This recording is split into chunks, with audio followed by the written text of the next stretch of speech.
ጽዮንን ክበቧት በዙሪያዋም ተመላለሱ።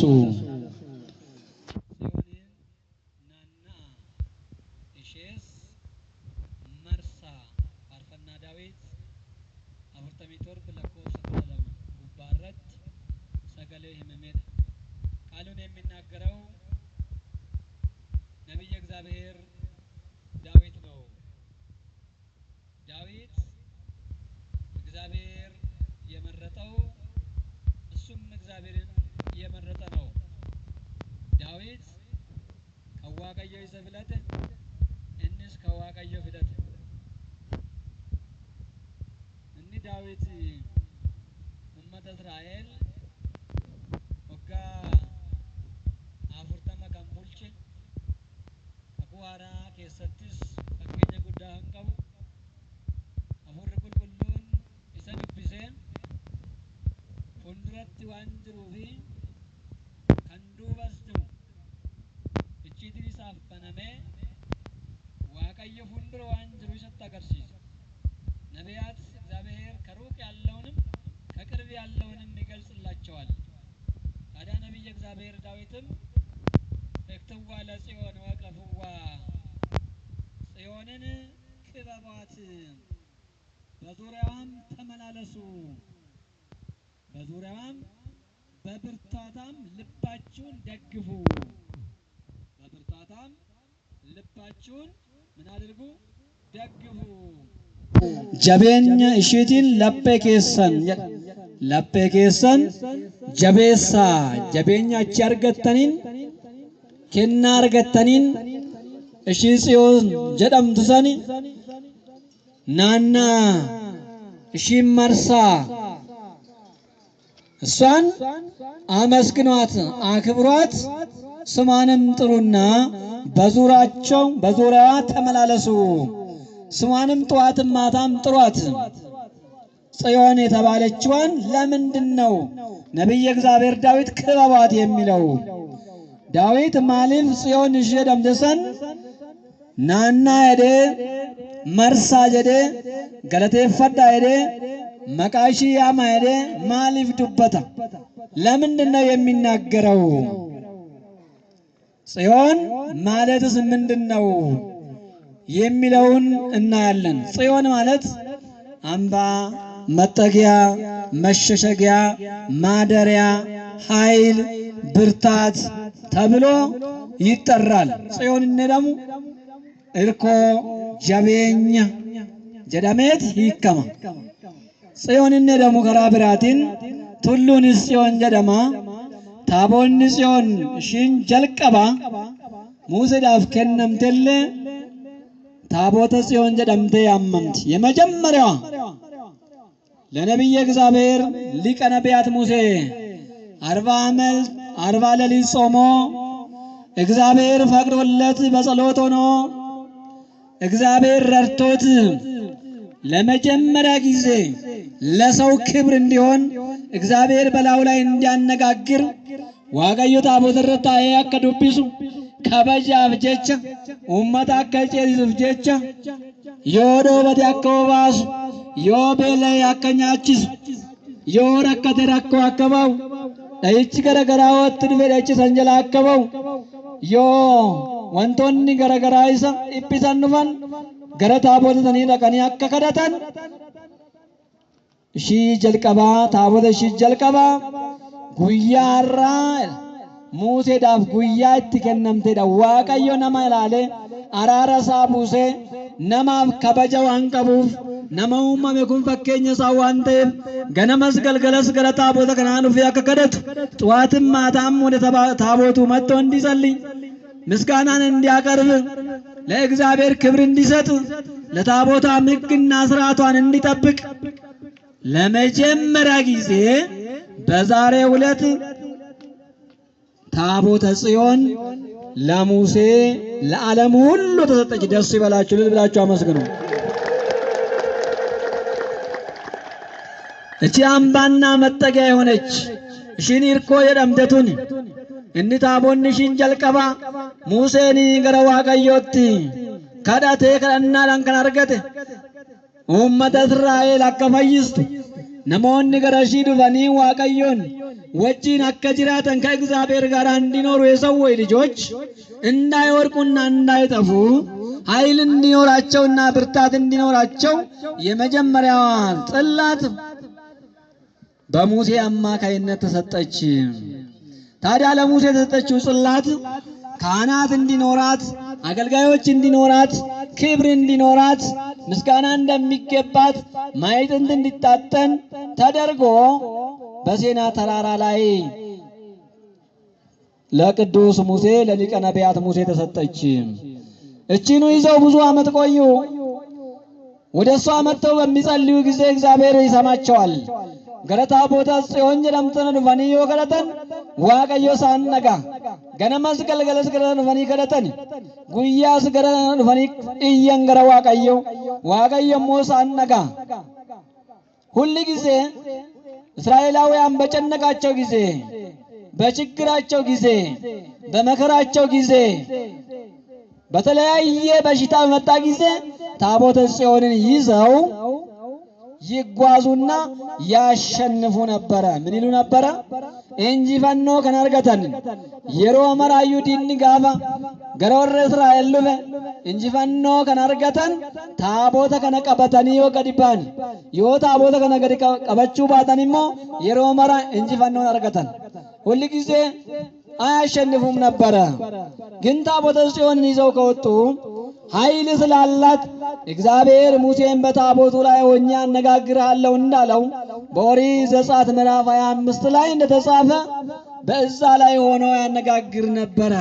ለዛ የታቦት ወደዛ ሲሄዱ ጫማቸውን ከእግራቸው ያወልቁና ይሰግዱ ነበረ፣ ክብር ይሰጡ ነበረ። ክብር እንዲሰጣት ደግሞ እግዚአብሔር ለሙሴ አዝዞታል። በዚህ ምክንያት በእስራኤል ሀገር ብዙ ዓመት እንደዚህ እየተገለገሉ ቆዩ ይላል። ዘመኑ አለፈ፣ ሙሴም ሞተ።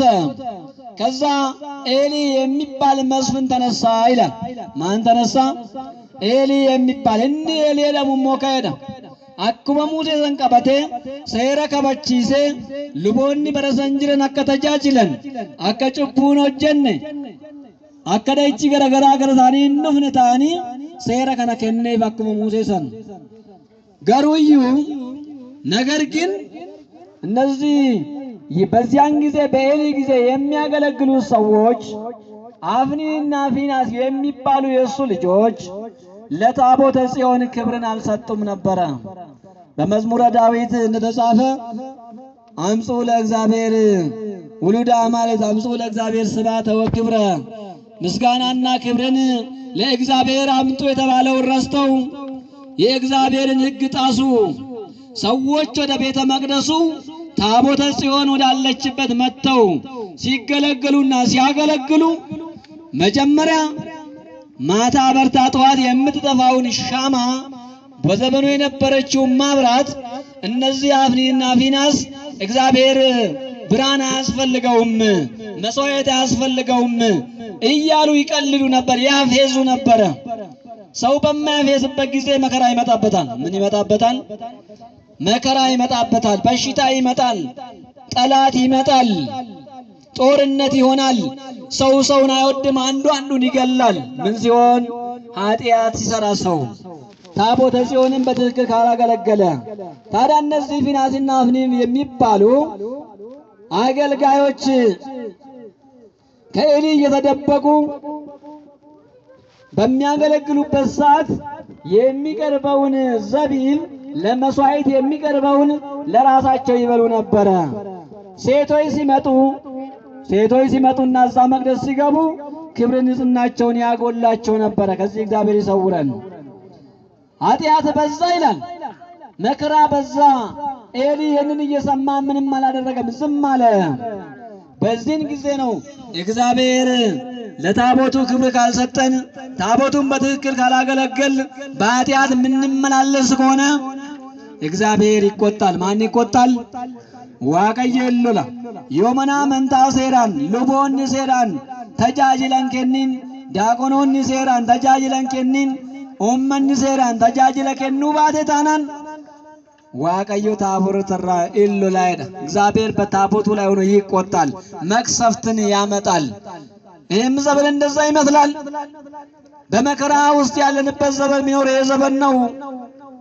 ታዲያ እነዚህ ሰዎች ፊናስና አፍኒን የሚባሉ የኤሊ ልጆች ታቦተ ጽዮንን በትክክል አላከበሯትም። መከራ መጡ። ማብራቱን ማጥፋት፣ መስዋዕቱን መሸጥ፣ ወደ ቤተ መቅደስ የመጣውን ሁሉ ማጥፋት ጀመሩ። ለክብር አልሰጣሉ። በዚህ ጊዜ እግዚአብሔር ተቆጣ ይላል። ፍልስጤማውያን ወደ እስራኤል መጥተው ጠላት ሆኑባቸው። አሁን ፍልስጤማውያንና እስራኤላውያን ጀመሩ ውጊያ። ነገር ግን በአንድ ጊዜ ይላል ድሮ ታቦተ ጽዮን የምትረዳቸው እስራኤላውያን በአንድ ጊዜ 4000 ሰዎች አለቁባቸው ይላል። ከዚህ እግዚአብሔር ይሰውረን። ማን ይሰውረን? ናምኒ ኩማፉር ደቂቃ ኬስት ጀላዱመኒ አመታ ቦተን ቀበን ገዴቢያኒም መጋላ ሴሎም ጀደሙ መጋላ ሰሪ ታቦተ ጽዮን ፊዳ አመ እንጅፈምኔ ይራ አመ ወንቶኒ ገረገራልት ዱፈኒረኒ አመ ከራቲም ባኑ ሁምነ ደምኔ ይራ ይርኮ ደምኔ ይራ የምንጠጋበት አተናልና አሁን በመከራ ውስጥ ነው ያለነው። እንድናሸንፍ ታቦተ ጽዮን ትምጣ ተባለ። ማን ትምጣ ተባለ? ታቦተ ጽዮን ትምጣ፣ አሁን እናሸንፋለን አሉ። አሁንም የሚገርመው ነገር ታቦተ ጽዮንን ይዘው ሲመጡ ውጊያው ሲጀመር 30,000 ሕዝቦች በአንድ ጊዜ አለቁ።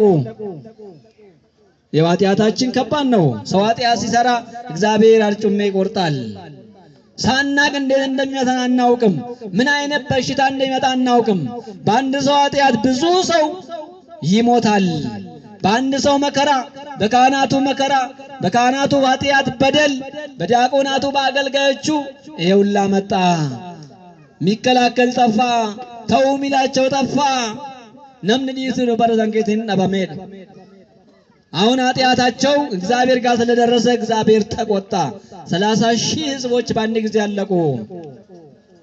30,000 እና 4,000 ደግሞ ስንት ይሆናሉ? 34,000። ይገርማል። አንድ ሰው ሞትም ከባድ ነው አይደለም እንዴ?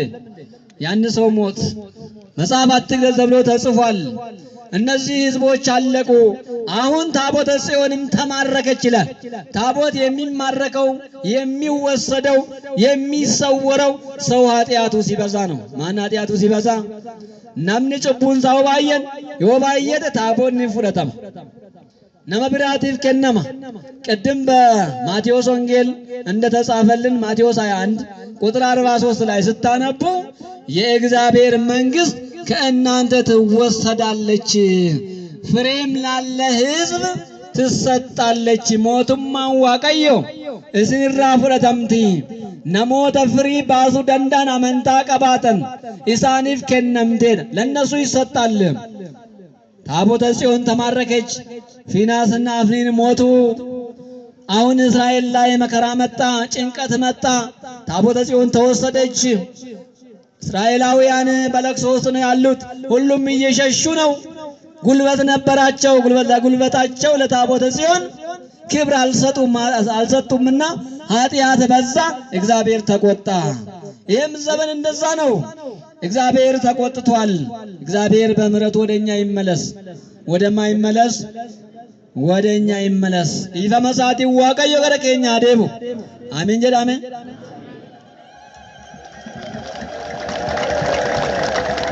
አሁን ከዚህም በኋላ ነው ከእስራኤላውያን ከቢንያም አካባቢ የነበረ አንድ ሰው እየሮጠ መጣ ይላል። አሁን ጨንቆታል። ኤሊ ካህን ነው፣ መስፍንም ነው። ኤሊን ዲባቴረ ካረታኤራ እጆሌን ጀላድምቴርቲ ታቦኒ ጀላፍረተሜራ ገረዴሙ ወላለ ወደሚሄደው አቶ ቁጭ ብሎ መንገድ ላይ ቁጭ ብሏል። እድሜው 98 ዓመት ሽማግሌ ነው ይላል። እንግዲህ ሽማግሌ ሲያዝነው በልጆቹ አማካይነት አሁን እየሮጠ መጣና አንድ ሰው ልጆቹ ሁለቱም ሞተዋል፣ ታቦተ ጽዮንም ተማርካለች። አሁን ምንም እኮ የለም እስራኤላውያን አልቀዋል አሉት። እንግዲህ ይሁት ይሄ ዜና ሲነገር ምን ያክል ያስጨንቃል። በጣም ያስጨንቃል። አሁን ከዚህም በኋላ ነው ታቦተ ጽዮንም ተማርካለች፣ ሁለቱ ልጆችም ሞተዋል ሲባል ከተቀመጠው ወንበር ላይ ወድቆ ሞተ ይላል። ከዚህ እግዚአብሔር ይሰውረን። ምን ስላደረገ ነው? ለታቦተ ጽዮን አገልጋዮቹ በትክክል እንዲያገለግሉ አላደረገም። መከላከል ነበረበት፣ ማስተማር ነበረበት። አፍኒና ፊናስ ሲበድሉ ኃጢአት ሲሰሩ ከዛ ኃጢአት እንዲወጡ ማድረግ ነበረበት። ማን? ኤሊ የሚባለው ካህን ማለት ነው። ታዲያ በዚህ ጊዜ ወደቀ ይላል። ታቦተ ጽዮንም ተማረከች። አሁን በተማረከችበት ፍልስጤም ሀገር ላይ ለእሷ ክብር የሚሰጥ ጠፋ፣ የባሰ ሆነ ይላል። ፍልስጤማውያን አለቁ። እነሱ በእነሱ ዳጎን ላይ በጣዖታቸው ላይ አስቀምጠው ታቦተ ጽዮንን ከስር አስቀምጠው ዳጎንን ከላይ አስቀምጠው ወደ ቤታቸው ሲሄዱ ጠዋት ሲመለሱ የጣዖቱ እጁ ተቆርጧል፣ አይኑ ጠፍቷል፣ እግሩም ተቆርጧል፣ ተበታትኖ ይጠብቃቸዋል። ይሄን የምታደርገው ደግሞ ዳጎንን የቀጠቀጠኝ ደግሞ ታቦተ ጽዮን ናት። እልል በሉና እስቲ እግዚአብሔር ይመስገን። ኢሳን ታቦተ ገነመ ጀለ ጎዳኒ ገልገላ isa daagoni xaawotee dhamo gubbaarra taasisanii gara mana isaanii gaafa galan ganama gaafa dhufanii ilaalan inni xaawotiin suni namtolcheen suni kan dubbachuu hin dandeenye kan gurri isaan nageenye kan iji isaan agarre lukaan deemuu hin dandeenye harkaan nama qabuu hin dandeenye inni suni caccabeet isaan eegaa taabonni ጽዮን suni isa mummurteen lafa gooteedha። አሁን ግራ ገባቸው። ወደ ተለያየ ወደ 5 ከተማ ማዞር ጀመሩ። ይሄን ታቦተ ጽዮንን ውሰዱልን አሉ። አሁን ለታቦተ ጽዮን የሚመች ሰው ጠፋ። ሁሉም ተጨነቁ። እስራኤላውያን በዛ ብቻቸውን በባዕድ አገር ቁጭ ብለዋል። ፍልስጤማውያን ደግሞ ታቦተ ጽዮን በተለያየ በእባጭ በሽታ በተለያየ በሽታ እየተመቱ ነው። ቶሎ ታቦተ ጽዮናችንን ውሰዱልን ማለት ጀመሩ። ጨነቃቸው። በዚህን ጊዜ እግዚአብሔር የተለያየ ሰዎች ያነሳ ታቦተ ጽዮን ከዛ ከፍልስጤም ወደ እስራኤል የገባችበት ዕለት ያቺ ኃይል ያላት ደጋግ ሰዎች ሲኖሩ ታቦተ ጽዮን ወደ አገሯ ተመለሰች። ሲልልላችሁ እግዚአብሔር ያመስግን። ገረብያት ደቡ ቆፋሚት ገረክ በየከኛ ኢትዮጵያት እስከሰንደ ጉያ ሐራት ይቻል በዛሬው ቀን ነው ታቦተ ጽዮን ወደ ኢትዮጵያ የገባችው። አስቀድሞ በሳባ ልጅ ወደ ኢትዮጵያ ሲመጣ 3 ዓመት 4 ዓመት እዛ ተምሮ ክብረ ንግስናን ተምሮ ሲመለስ የመጀመሪያውን የሙሴን ጽላት ወደ ኢትዮጵያ ይዞ የመጣው የሳባ ልጅ ነው። ኢትዮጵያውያን አስቀድሞ የከበሩ ናቸው። ታቦተ ጽዮን በእጃችን ነች። ኃይል አላቸው ኢትዮጵያውያን። ነገር ግን በዘረኝነት ነገር ግን በተለያየ ነገር ግን ልባቸው ክፋትን የተሞላ ሆነ እንጂ ከዚህ እግዚአብሔር ይሰውረን። አተው ማለ ገረብየ ከኛት ታቦኒቱን ጋፈገልቱ ሆምነው አንቀብዱፍ ኡመን ኢትዮጵያ ገረስ ደሜት ገነመሲ ገልገለሲ ሄደ እክትዋ ለጽዮን ወቀፍዋ ጽዮንናና እሺስ መርሳ ገለቴፈዳ ከበጀኬና ጀዳሜ በሬፈሜሮ አንተም መቃሽ የሮ መረያመን ጧትም ማታም ስሟን ይጠራሉ። እቺ ታቦተ ጽዮን ነች። አማናዊ ምሳሌዋ ደግሞ ልክ እንደ ታቦተ ጽዮን አማናዊ ሆና ለዓለም ሁሉ የተሰጠች ቅድስት ቅዱሳን ድንግል ማርያም ጽዮን ማርያም ናት። እሷን የሰጠን እግዚአብሔር ይክበር ይመስገን። አመስግኗት። ይሰዱጋዳን ሞጽዮን ከጀደምደ ሐረተኛ ቁልቁሌቲ ማርያሚነ ኡመታ አዱኛ ሁላፍ ሐረታቴ ከንከነምተ ፈኖረት ቁልቁሌቲ ሐረተኛ ማርያሚነ ኑ ሐረ ቀም ወር ኦርቶዶክሲ እኛ ኦርቶዶክሶች እናት አለን። እናትን የሚጠላል እንዴ? እናትን የሚጠላ ማንም የለም። እግዚአብሔር አብ አስቀድሞ ዓለም ሳይፈጠር ይላል ወልድን ወለደው። ዓለም ሳይገኝ መላእክት ሳይኖሩ ቅድመ ዓለም ከዓለም ከተፈጠረ ወዲህ ደግሞ ድንግል ማርያም ወልድን ወለደችው። ያ ጻውን የሚሆነውን ያ መጠጊያ የሚሆነውን ያ ጋሻ የሚሆነውን ያ ኃጢአትን የደመሰሰውን ያ መድኃኒት የተባለውን ዓለምን ሁሉ የፈጠረውን ሁሉ በእጁ በደጁ የሆነውን ኢየሱስ ክርስቶስን የወለደች እናት ድንግል ማርያም ብቻ ነች። አመስግኗት እስቲ። በብርታቷም ልባችሁን አለ አኖሩ፣ አዳራሿንም አስቡ፣ ለሚመጣውም ትውልድ ትነግሩ ዘንድ አለ ለዓለምና ለዘላለም ይህ አምላካችን በሷ ይገኛል። በማን ይገኛል? ዛሬም ድንግል ማርያም እቅፍ ወደ ድንግል ማርያም ስንመጣ ኢየሱስ ክርስቶስን እናገኛለን። ማንን እናገኛለን? ገረቁልቁሌት ያለደኝ ማርያምን ነምንልፈ ፈይና አርጋታ ማልፍ ሀርከሺ ረኞ ጅራ ሁንደሳ ከንጫሉ አዱኛ ገነ ከንፈይሰ ጎፍታ ኬኛ ኢየሱስ ክርስቶስ ሀርከ ቁልቁሌቲ ማርያምን ረታርገና። ለዚህ ነው በማቴዎስ ወንጌል ምዕራፍ 2 ላይ እነዛ ሰብአ ሰገል የተባሉ ከሩቅ ምስራቅ የመጡ ሰዎች ወደዛ ሲመጡ ዕጣን፣ ወርቅ፣ ከርቤ የሰጡት ከሳጥናቸው አውጥተውም ይሄን ሲሰጡ እመቤታችን እጅ ላይ ልጇ ኢየሱስ ክርስቶስን አዩ። ዛሬም በጽዮን በድንግል ማርያም ጸወን የሆነ መመኪያ የሆነ ኢየሱስ ክርስቶስ በእጇ ላይ እናገኘዋለን። ለሚያመሰግናት ክብር ያገኛል። ክብሯን ሁሉ ጊዜ ስሟን ለሚጠራ ሰአሊነ ቅድስት ለሚናት እግዚአብሔር የመረጠውን ካከበር እኛም እንከበራለን። ከዋቀዮ ፊሌ ዮከበኝነ ኑሌን ከበጀምን ከዋቀዮ ፊሌት ኑፍ ከነ አዱኛ ሁንዳፍ ከሺ ከነ። ታዲያ ለዚህ ነው ቅድም በቅዳሴ ላይ በምስባክ አባቶቻችን ዲያቆናት እንዳቀረቡልን እስመ ሐረያ እግዚአብሔር ለጽዮን ወአብደራ ከመትኩኖ ዛቲ ቲምራፌ ለዓለም ዘያድር እስመ ሐረይክዋ። ጽዮንን እግዚአብሔር መረጣት ማደሪያ ያደርጋት ዘንድ እንደውም ለዘላለም ማረፊያ ያደርጋት ዘንድ ለዘላለም ነው የመረጣት። ለአንድ ቀን አይደለም፣ ለሳምንት አይደለም፣ እስከ ዓለም ፍጻሜም ብቻ አይደለም። ሁሉ ጊዜ የጌታ እናት እየተባለች ትጠራለች። ማን ስለመረጣት? እግዚአብሔር ስለመረጣት። እግዚአብሔር የመረጠውን ማን ይኮንነዋል? እግዚአብሔር ያከበረውን ማንም ምንም ሊል አይችልም። ታዲያ እኔና እናንተም ዛሬ የምናከብረው እስራኤላውያን ሲያከብሩ የነበሩ በተሻለ እስራኤላውያን ስሟ ሲጠሩ ከነበረ በተሻለ ወላዲተ አምላክ እማምላክ ለእኛ ምሕረትን የምትለምንልን ከጌታ ጋር የምታስታርቀን እርቅ በእጇ የሆነላት ምሕረት በእጇ የሆነላት እግዚአብሔር በጸጋ የሞላት ሁሉ በእጇ ያለላት እንደውም መር ለመንግስት ሰማያት የተባለች መርታ ወደ መንግስት ሰማያት የምትመራ የምታስገባ ቅድስት ድንግል ማርያም ነች። ማነች? እሷን የሰጠን እግዚአብሔር ስሙ ይክበር ይመስገን። ታዲያ ጽዮንን ክበቧት ተባለ። ምን ማለት ነው ክበቧት? አንደኛ አመስግኗት፣ አመስግኗት፣ ሁሉ ጊዜ ስሟን ጥሯት። ሁለተኛ ደግሞ እሷ በሄደችበት መንገድ ሂዱ።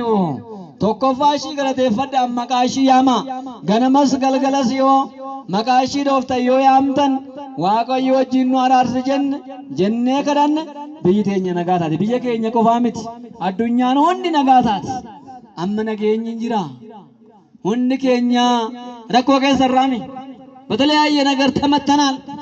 ለታቦተ ጽዮን ክብር አልሰጠንም፣ ንስሐ አልገባንም፣ ሃይማኖታችን አልጠነከረም፣ ለእውነት አልቆምንም። ምን አክል ለእውነት ይቆማል? ስንቱ ነው አሜተኛ፣ ስንቱ ነው ኃጢአተኛ፣ ስንቱ ነው ከወንድሙ ጋር የተጣላ፣ ስንቱ ነው አባቱን ፍርድ ቤት ያቆመ፣ ስንቱ ነው አባቱን የገደለ።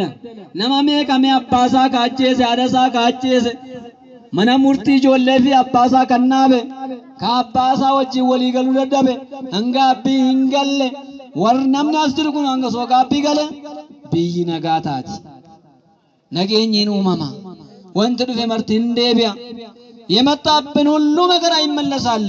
እግዚአብሔር በቃ ይበለን። እስቲ አመስግኑት። ዘመኑ የንስሐ ዘመን ነው።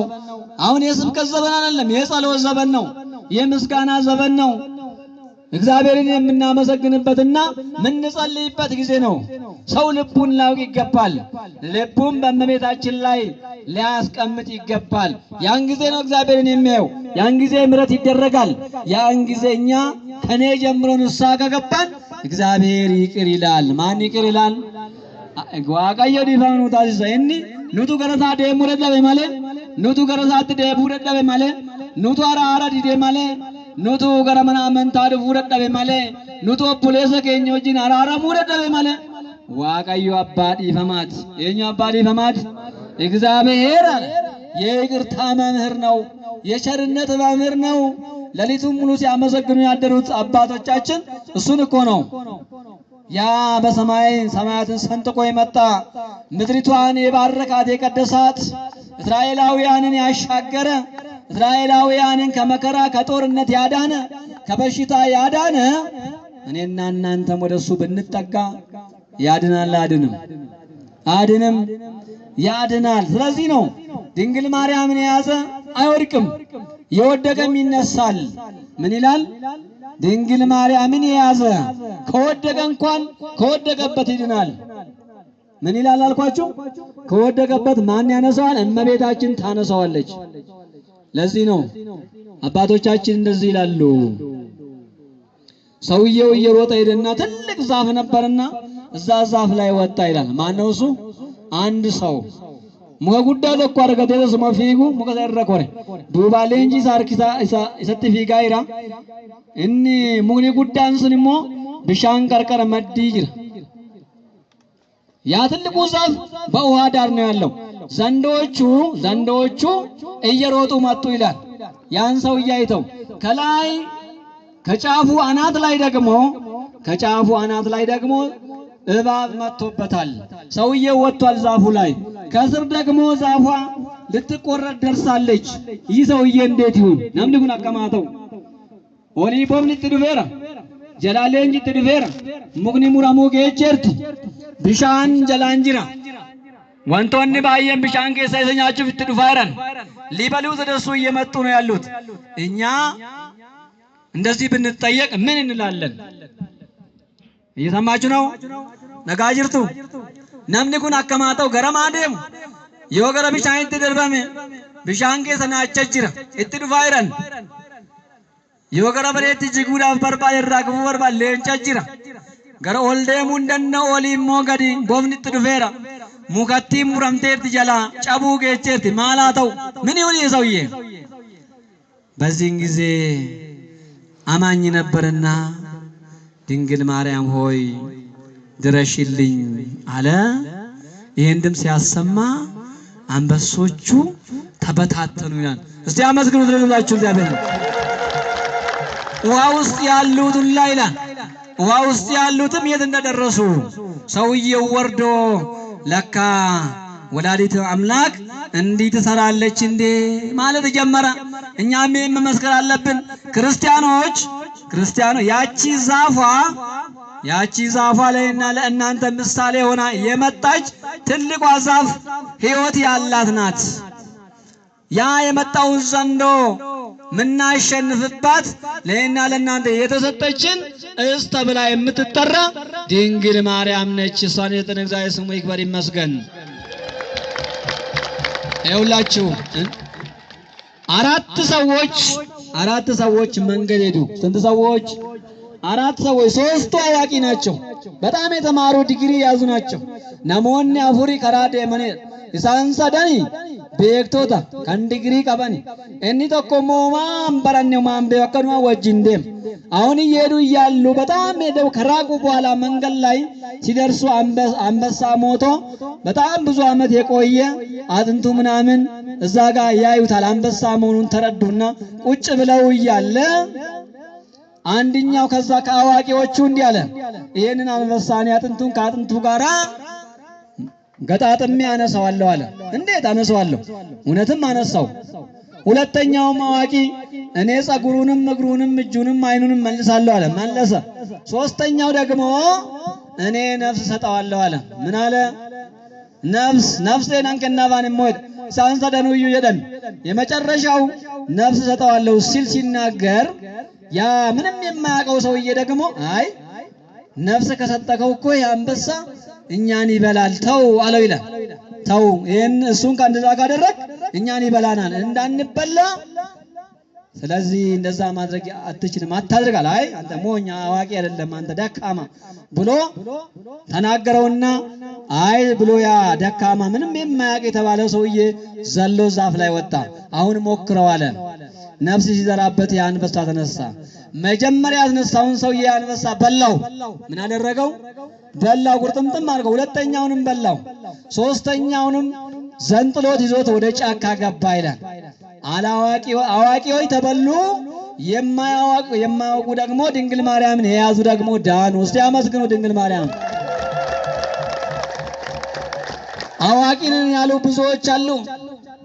በጫካ ውስጥ የሚኖሩ ኢየሱስ ኢየሱስ የሚሉ ኢየሱስ ኢየሱስ ከነደም ባየዳ ከንቁልቁሌት ያለደኝ ማራሚ ጅበኒ ለእንጂ ሰይጣን ንገረታኒ ርፌ ለጴሳኒ አከም ቤኔ ሳንታሲስ እግዚአብሔርን እንዳያውቁ አደረጋቸው። ልቦናቸው የታፈነ ሆነ።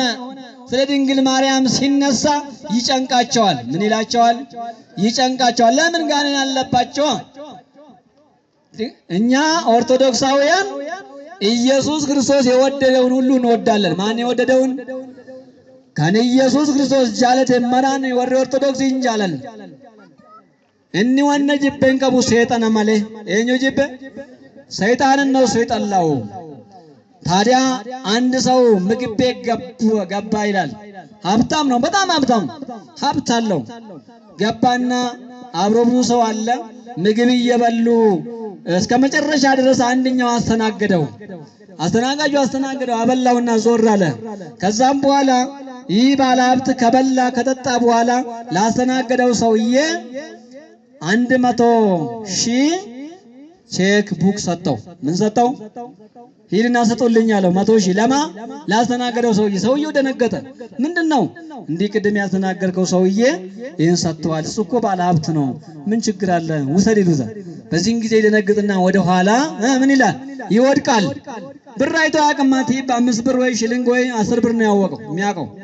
ከዚህም በኋላ እነዛ ሰዎች ተመለሱና ለሱ ብር የሰጡ ሰዎች ባለ ሀብቱ የላካቸው ሰዎች ከተመለሱ በኋላ ያ ባለ ሀብት ለምን ቆያችሁ አለ። አይ ያ 100,000 ብር ስንሰጠው ወደቀ። ሲወድቅ ጊዜ እዛ ውሃ ጨማመርንበትና እስከሚነሳ ነው የቆየ ነው። አይ አሁንም 100,000 ብር ጨምሩለት አለ። ይለይለትና ይሙት። እኛም ድንግል ማርያምን ስናመሰግን የሚጨንቃቸው የሚወርቁ አለ። ወደ ኋላ የሚወርቁ አሉ። ወዴት የሚወርቁ? ገረዱ በት ከንኩፈንቱ ባየቱ ጅራ ጋፈ መቃ ማረሚ ያምኑ ኢየሱስ ዋንም ቤነት ይፈካታ ጽዮን ጋፈ ጀኑ ኢርቆቴኝኔ ጋፈ ያመኑ እሷን ሁሉ ጊዜ የምንጠራው ወደናለን። ክርስቶስ ጥሩ ስላለን ነው። እክትዋ ለጽዮን ወቀፍዋ ጽዮን ማርያምን ክበቧት፣ አመስግኗት፣ ስሟን ጥሯት። እስቲ አመስግኗት ልል ብላችሁ። ያስተማረን የመከረን እግዚአብሔር ስሙ ይክበር ይመስገን። የድንግል ማርያም አማላጅነት የቅዱሳን ጸሎት አይለየን። ጽዮንን በሉ እስቲ፣ ጽዮንን ክበቧት፣ ጽዮንን ክበቧት። እስቲ በደንብ በሉ ጽዮንን